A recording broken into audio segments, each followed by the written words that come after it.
আসসালামু আলাইকুম, কেমন আছেন সবাই? আমরা মা মেয়ে আলহামদুলিল্লাহ। তো আপনারা ইতিমধ্যে দেখেছেন এবং জেনে গেছেন যে তাহেরার আজকে 28শে ফেব্রুয়ারি জন্মদিন। তো ফেব্রুয়ারিটা অনেক কিছু নিয়ে আসে।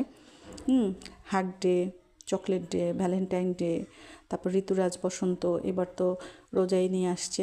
আর শেষটা হয় আমার মেয়ের জন্মদিন দিয়ে 28শে ফেব্রুয়ারি।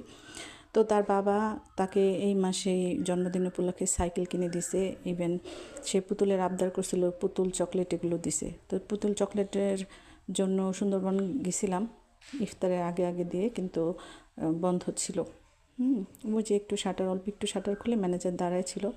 বলছিলাম যে ভাইয়া একটু দেওয়া যায় না, বলছে যে না আমার কেউ নাই, তো আমি একাই আছি, পারবো না খুঁজে বের করতে। তো যাই হোক, তার পরের দিন গিয়ে নিয়ে আসছি। তো খুলে দেই নাই, এটার জন্য তার খুব ছিল যে মা আমাকে কেন খুলে দিচ্ছ না। হ্যাঁ, তা আমি বলছি না, আমি তোমাকে 27 তারিখে 27 তারিখে রাত 12টা 1 মিনিটে খুলে দিব। এজন্য তাকে দুপুরে ঘুম পাড়াইছিলাম। দুঃখের বিষয়, সে 12টার আগেই ঘুমিয়ে পড়ছিল। এই জন্য আর তাকে দেখানো হয়নি। তাই পরের দিন সকালবেলা তাকে এটা খুলে দেওয়া হয়েছে। তার আবদারের কাছে তো আমি নিজেও অসহায়।